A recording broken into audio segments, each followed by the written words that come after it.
What if I told you your daily bowl of rice might be the reason your blood sugar keeps spiking no matter how healthy you eat the rest of the day? Sounds crazy, right? But it's true. If you're diabetic or even pre-diabetic, you probably feel frustrated. You check your sugar, try to eat better, maybe even skip dessert, but your blood sugar still stays high. You wonder, what am I doing wrong? The answer could be hiding in the rice on your plate. Here's the good news. You don't have to give up rice completely. But there are 5 common rice-eating mistakes that silently sabotage your blood sugar, and once you know them, you can take back control. In this video, I'll break down the 5 biggest rice mistakes that 99% of diabetics make, often without realizing it. Mistake 3 is the sneakiest, and almost everyone does it daily. Stick with me until the end, because I'll show you how to fix these mistakes using smart, simple tweaks backed by science. I'm here to help you understand diabetes in a way that feels clear, hopeful, and doable, just like thousands of others who followed this channel and taken charge of their health. If you've been looking for real answers, not fear, not fads, you're in the right place. Let's start with the first rice-eating mistake that's quietly causing sugar spikes in millions of people every single day. Mistake 1. Treating white rice like it's harmless. It's not. Let's begin with something that might surprise you. Most people see white rice as a basic, innocent food. But for diabetics, it's more dangerous than it looks. White rice has a glycemic index, GI, of 87, which is actually higher than table sugar, sitting at 65. That means one small bowl of rice can spike your blood sugar faster and higher than a spoonful of sugar. Why? Because white rice is basically pure starch.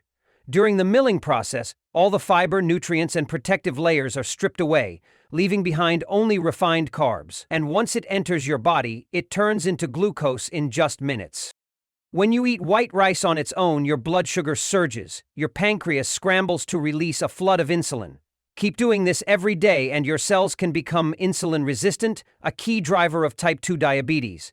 In fact, a study from Harvard School of Public Health found that people who regularly eat white rice have a 55% higher risk of developing type 2 diabetes compared to those who choose brown rice.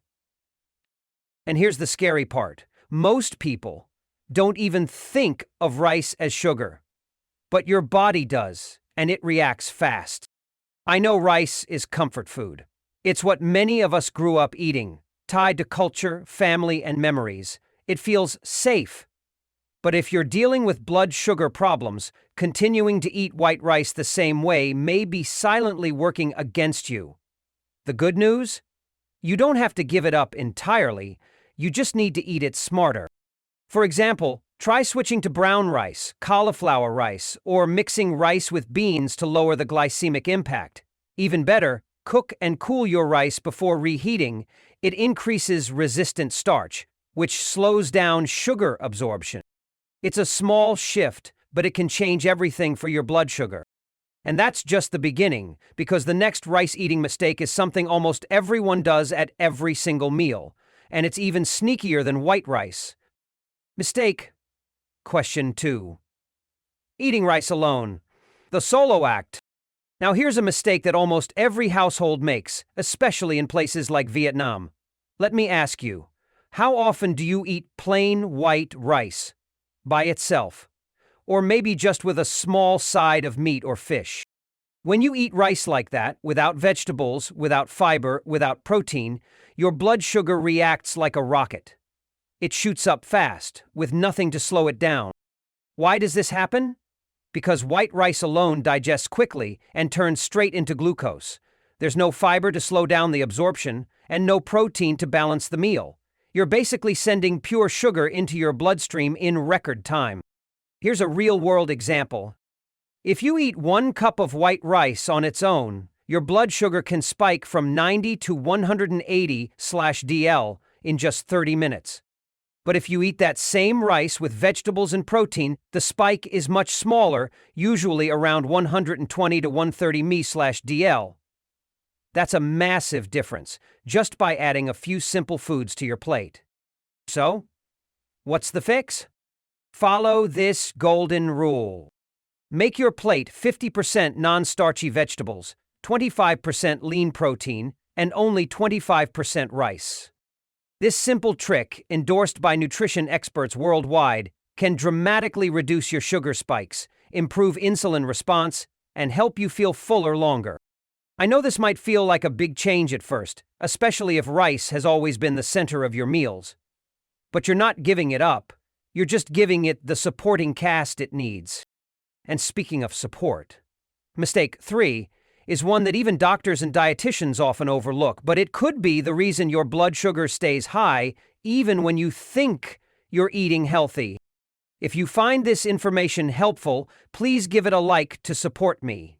And don't forget to subscribe and turn on the notification bell so you won't miss any more useful health videos. Now let's move on to mistake number 3, and I'm pretty sure this is one you're making right now. Mistake or 2-3, eating rice whenever you feel like it. Timing doesn't matter, or does it? Now this one is huge, and nearly 99% of diabetics make this mistake without knowing it. Most people focus on what they eat, but don't realize that when you eat matters just as much. Think about it, how many times have you skipped breakfast, only to load up on rice at lunch?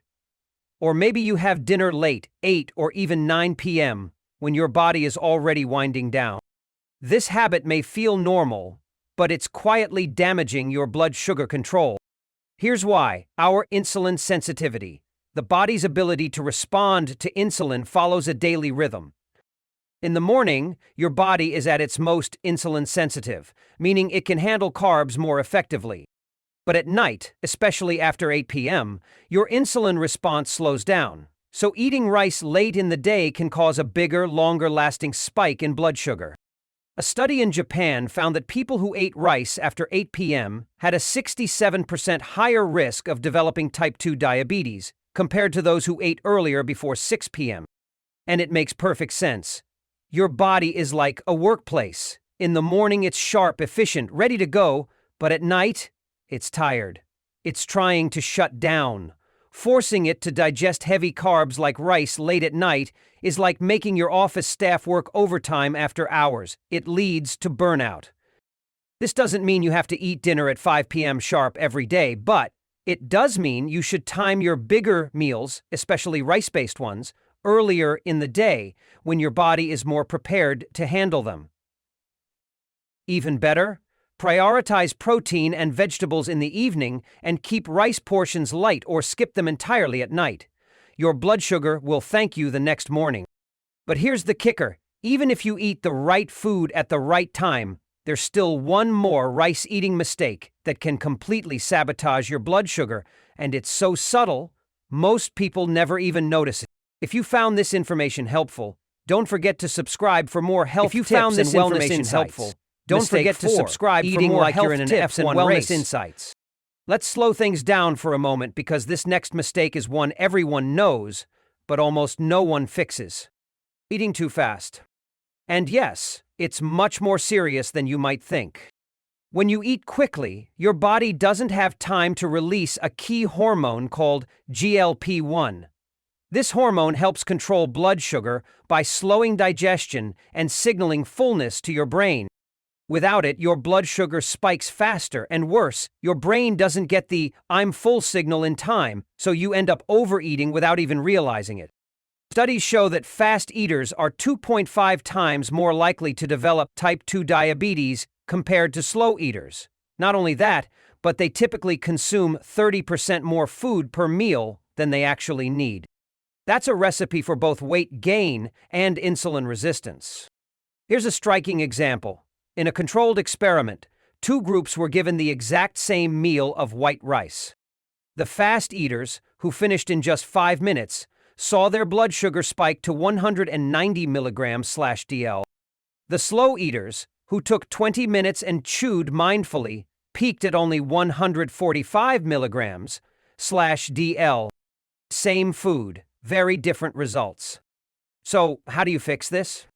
Try this simple habit. Chew each bite at least 20 times. Put your chopsticks or fork down between bites. Take deep breaths while eating. This gives your hormones and brain time to catch up and helps your body digest more efficiently and gently. I know life can be busy, But if you want your blood sugar to work with you instead of against you, slowing down is one of the most powerful and free tools you have. Now, we've reached the final rice-eating mistake, and I saved this one for last because it's the most unexpected. Most people think they're doing the right thing, but it may secretly be making everything worse. Mistake 5. Ignoring the secret of cold rice.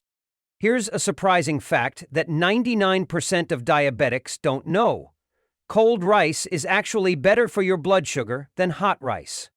When rice is cooked and then cooled, some of its starch transforms into something called resistant starch. This type of starch isn't fully digested by your body, so it causes a much smaller spike in blood sugar. Scientific studies show that cold rice has a glycemic index, GI, 20 to 30 points lower than freshly cooked hot rice. That means eating cold rice can lead to significantly lower blood sugar levels. But here's an important note. Cold rice here doesn't mean rice left out overnight or spoiled rice. It means rice that has been cooked, cooled naturally for 1-2 hours, then eaten. Interestingly, our ancestors ate cold rice not because they were poor or had no way to reheat it, but because, unknowingly, they understood the nutritional benefit. Who says there weren't nutrition experts back then? Here's a simple tip you can try today. Cook your rice the night before, store it in the fridge, then gently reheat it the next morning. This method helps keep the resistant starch intact while making your rice more diabetes-friendly. By making this small adjustment, you're working with your body to keep blood sugar stable without giving up the foods you love. We've just uncovered the 5 most common rice-eating mistakes that cause your blood sugar to spike. To recap, choose brown rice instead of white. Eat rice with plenty of vegetables, stick to proper meal times, eat slowly, and take advantage of cold rice. Now, I want to ask you, when do you usually eat your rice? Before or after 7 p.m.? Share your answer in the comments below so we can start a helpful conversation together. If you found this video useful, please don't forget to like, subscribe, and hit the notification bell so you never miss out on more helpful health tips. And in the next video, I'll reveal 7 natural foods that help lower blood sugar, all easily found right in your kitchen. See you there. Thank you for watching our video today. If you found this video helpful, please drop a like and subscribe button to support us. We truly appreciate your support, and it will motivate us to continue make more information video to help you all. Thank you, and goodbye.